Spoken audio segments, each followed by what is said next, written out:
Good day, everybody.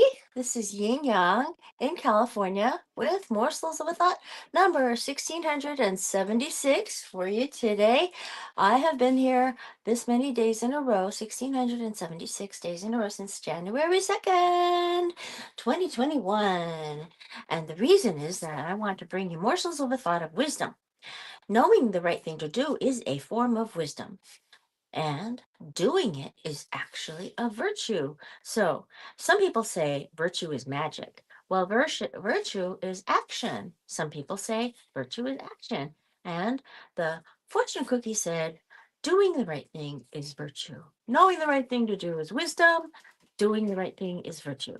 So knowing the right thing and knowing pitfalls makes a difference to us all in the world.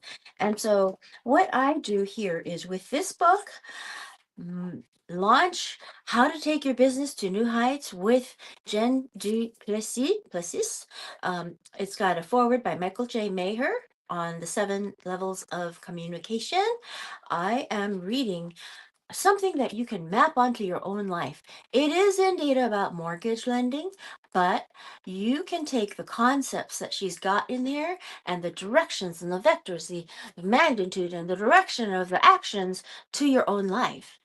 In other words, you can use the same intentions with your own life as she does with the Monday morsels, Monday mortgages. Thank you. Right. Strategic partnerships in chapter 4, part 18. Differentiate yourself by being an educator. The big idea is create value for your partners and differentiate yourself by conducting and sponsoring educational seminars, classes, and other events. Yay! I'm about to have a workshop on Saturday on how to wear makeup and how not to. There's a quote here.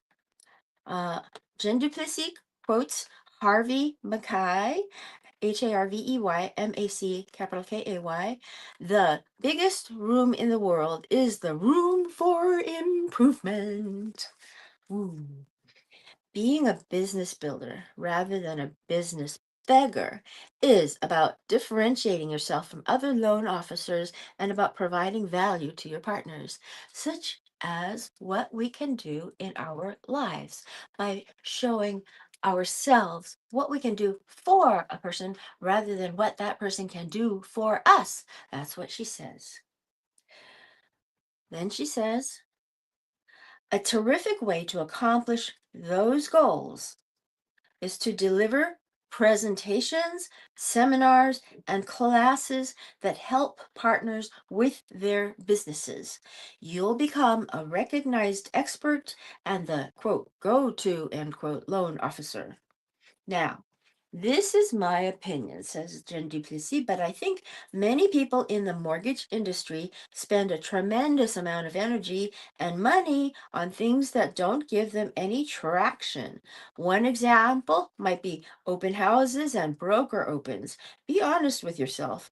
Is that real estate agent who asks you to co-sponsor something with them really going to give you any business? If you find that you're beating your head against the wall and you're doing a lot of these broker opens and you're just not getting the results, then I would just ask you to think, am I really giving value to this real estate agent, or am I just giving them money? I recognize that you may be reading this and find open houses and broker opens valuable, so please keep doing them. I decided a long time ago, and it's partly why I teach and educate people, that I wasn't going to be like everybody else and do all the typical officer activities. In fact, I can probably count on 2 hands the number of broker opens that I have done in my entire career in over 30 years. I just don't want to be used, quite frankly, and I know that you don't want to be used either.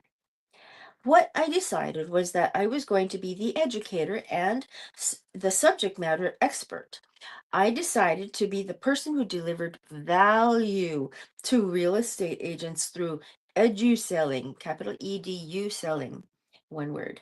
Educating and selling at the same time. Edu selling with a capital E. Now, presentations. Let's talk about presentations. What I mean here is presentations in real estate offices. Now, I'm quite aware that there are a lot of closed offices, but it's not as difficult as you may think to work with those offices that are receptive. If you have the opportunity to do a presentation at a real estate office, I think that's wonderful. I don't do as many of those anymore, but when I do, they are not product specific and they are not info dumping commercials about our rates, products, and customer service. They are about providing valuable education to help the agents in their businesses. During a presentation, you just want to give agents the sizzle, not the steak. You give them ideas and ways that you can help them in their business. You're trying to compel them to want to meet with you. So, for example, you might want to do a presentation on how to hold a successful home buyers seminar. If they have interest in doing one, they can follow up with you afterwards on how to put that together. I often talk to my top referral partners separately to coordinate seminars and classes that we hold as a team. So before I go into seminars, I will just say that morsels of a thought are for thoughts of wisdom. And when we try to do the right things to do, we are creating virtue. Wisdom is a form of knowing what to do is a form of wisdom. Actually doing those things is called virtue. Number 1676 today. Seminars, says Jen du Plessis. I'm a seminar junkie. I go to them and I hold them. Anytime there's a seminar or a class being offered for real estate agents, I urge you to attend it and be one of the attendees in the classroom. Be one of the attendees in the classroom and learning.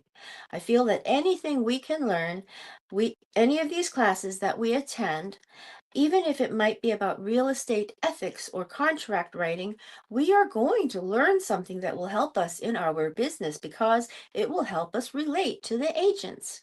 Additionally, you are now a student in the same class. It's great to be able to spend some quality time with potential partners. I can tell you that as a speaker, you don't have the same opportunity to meet with all the people that are attending your class. You don't, because when there's a break or the seminar is over, there will be two or three attendees who will ask you questions holding you hostage. The other will the others will see there's a line and they will decide to leave. So, as an attendee, you will have more opportunities to chat with people. What about teaching a seminar? What about holding a regular weekly or monthly session for agents as a series on how they can improve their business? Perhaps hold a 10-week lunch and learn every Wednesday at noon. That is a perfect way for you to get several real estate agents to attend from a variety of offices. Be sure to bring your referral partners too, because they want to meet agents and this is a great opportunity for them. Currently, I have 26 hours of continuing education (CE) courses approved to teach to both realtors and financial advisors. That's 26 hours of continuing education courses. I always have a seminar or a class scheduled, always something going on. Here are a couple of examples of what I typically have scheduled. One thing I often do is a home buyer's seminar with a real estate agent. In fact, we've turned this into a series. The reason I like to do a series is because with a one-time seminar, you sometimes end up having more speakers than attendees. The reason that happens is if you only offer it once, people will intend or want to come, but can't for some reason on the day you're holding the seminar. If you have a series, it allows you to provide the same information in smaller sections, so that people can come to different parts of the series. It also allows you to give attendees evaluations or survey forms to find out what other topics they want to hear about. So you can add these into your series or extend your series. Additionally, it gives them the opportunity to attend and be so inspired and wowed that they tell their friends, and their friends start showing up at your next session in the series. A series gives you consistent opportunities to market. Let's say you hold a series the third Thursday of every month or the second Wednesday of every month. You can always be marketing these events. You can include them in your email signature and do a link to Google Calendar and show all the events that you have planned. You can place it on Facebook and post the schedule on your Facebook page, and you can do an Evite invitation. Pretty soon people will know that you have a seminar series on a regular basis.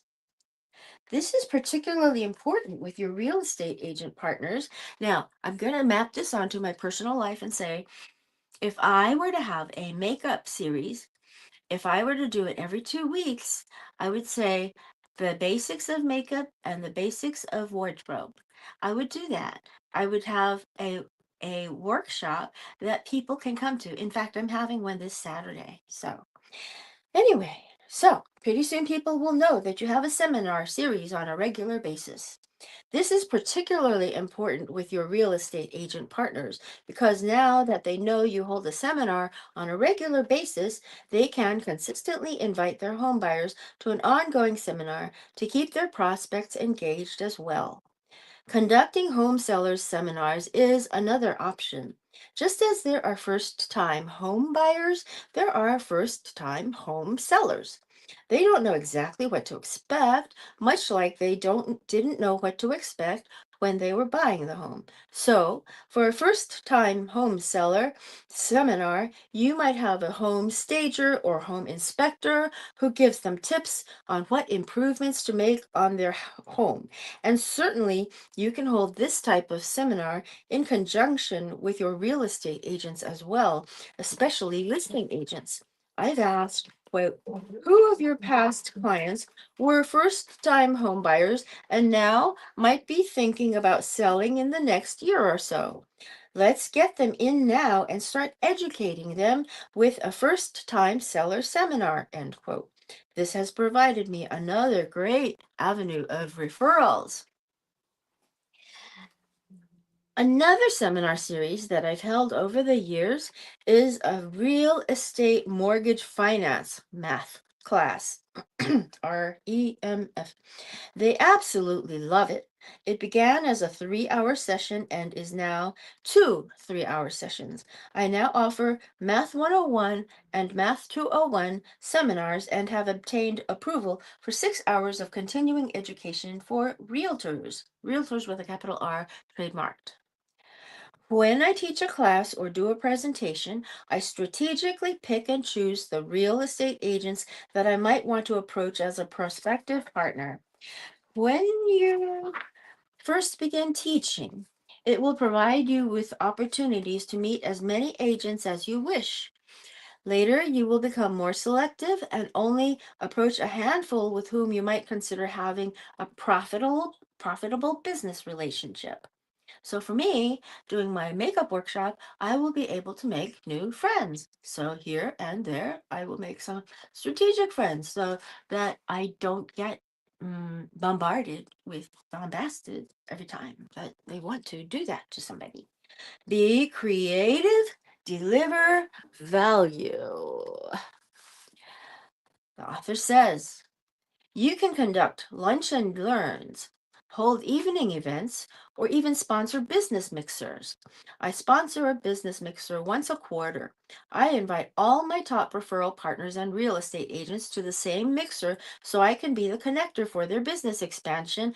It's also great to be able to introduce agents to one another because there may be an occasion or in the future when they might be involved in a transaction. I hold mixers at a local restaurant or bar. You can charge a nominal fee for a mixer, which goes toward appetizers, and you can usually negotiate some reduced drink prices.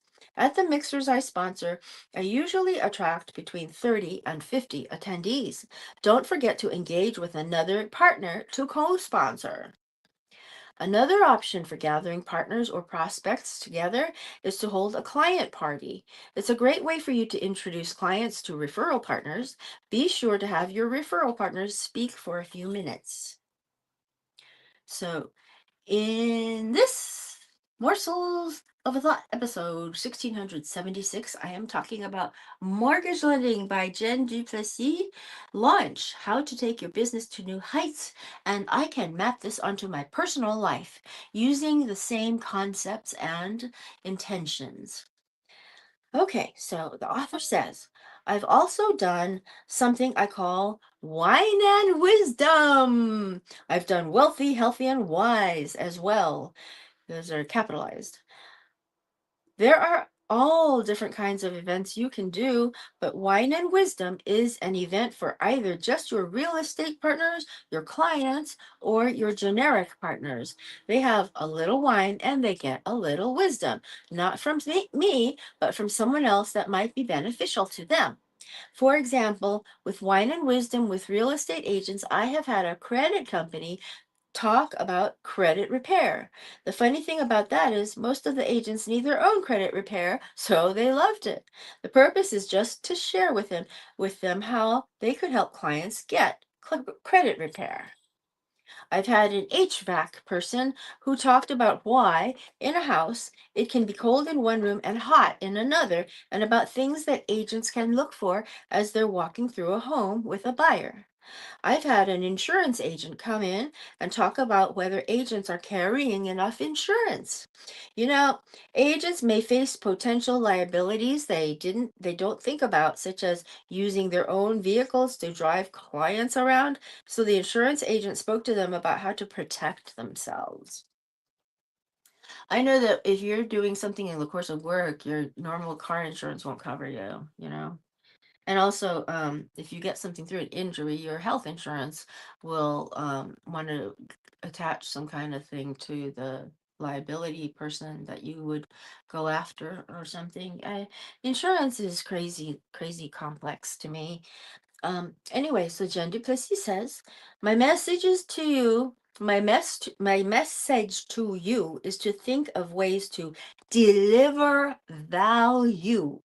Seminars and presentations are a constant in my practice. In any given month, I may have anywhere from 2 to 4 scheduled events and or teaching opportunities. You want to dominate your market as the educator. I can honestly tell you, I can walk into a real estate association happy hour or event, and people will approach me and say, oh my gosh, I attended your class 2 years ago. I thank you so much for your class. When is your next class scheduled? And these are real estate agents I've not yet connected with. So get out there, create value, help people in their businesses, and business will come your way. So if you also have the makeup workshop, you will make friends and friends will come your way. Jen's Jots, there are 3 of them. Develop educational events for your partners, help them with their business, and help them serve their clients better. When you create value for your partners, you differentiate yourself in the market and give yourself an edge over your competition. Don't forget about your clients. Evening and weekend events that build your community or educate them for their next life event work great. Now, there are workshops, and I will say that when my parents sold their house, the selling agents actually had a big visit to the elephant seals in Half Moon Bay in the about half an hour out of San Francisco. They hired a bus and we all sat on the bus, and there were about 40 people, maybe 30 people. It was a big bus, and it was an air conditioned bus. It wasn't a hot day or anything, but it was nice. And we went to that place and we got to see all the elephant seals. The elephant seals are seals that have a nose that look like this. And when they turn their head, their nose kind of moves a little. They're very cute. And there was a time that I separately visited the elephant seals with an ex-boyfriend. And at that time, Uh, we left my camera in the car. Did we leave the camera in the car? Yes, we left the camera in the car. We walked along, and there was this baby elephant seal in the path, lying there, going like this. Yeah, yeah, yeah, like that. And there was sand in his mouth, his or her mouth. There was sand in his mouth. I saw it do that, and it scratched his head with some knuckles and long fins, and it was looking at us. We were so thrilled, and the the requirement on the signs was to stay 50 yards or 30 yards away from them, but this one was lying right on our path, and this French woman walked right up to it and spoke to it in French and backed off, and I thought, "Oh, she's got so close," and then I thought, well, we're close too, we're within 6 feet or something, it was just lying there. And so we went and told somebody about it, the ranger, and the ranger said that was probably a yearling. And they usually spend their time on the bottom of the ocean or bay with a in a condition called sleep apnea. So apparently they don't breathe as much or something, and they're in the water. I don't really get it, but this particular one had climbed up kind of a hill, like it was so cute. The elephant seals are gigantic, and you look at them and you can imagine why they're called elephants, but the nose is really what makes it an elephant. And I mean, they could have called it an aardvark seal or something if it had been smaller. But anyway, my point was that the real estate agents were treating all their clients to a day out in the sun. And the real estate agent herself was dressed like a real estate agent, very respectably dressed to respect people. And everybody said, "Oh, you're a clothes horse." She was wearing green, I remember. And it was so, so much fun. I think we had some kind of lunch too. I think it was some kind of a picnic lunch that we had. Um, we weren't hungry, so it must have been something. And I have to say that when my parents sold their house, they actually did something called a whatever. They lent money to the buyer. So I thought to myself, that sounds stupid. But that was not my deal. They did that, and the buyers never paid the commission to the selling real estate agents. So when I said, "Oh, we are on this street," and oh, the man had a kind of a stony face, and I thought, wonder what's wrong, wonder what's wrong. And then my mother later on told me about what the buyer was doing. Later on, that buyer, I visited the house a few more times because I wanted to check out how the swimming pool was doing. And I drove up the driveway and then backed off the driveway. Uh, the swimming pool was filled in at some point with a very decrepit looking garden in it and yard with overgrown and broken down grasses that were high up, like really adult size high. And then I went there recently, within the last year, and the pool was back. So they have sold it again. So that house is now used to its full potential, in my opinion. It was a good house. I had to say goodbye to my room of it, and my heart hurt. I was like, goodbye. It was, you know, I mean, houses have personality too. Okay, so that's where I'm going to end this, and we will talk later tomorrow about the rules. Okay, old Kinderhook, old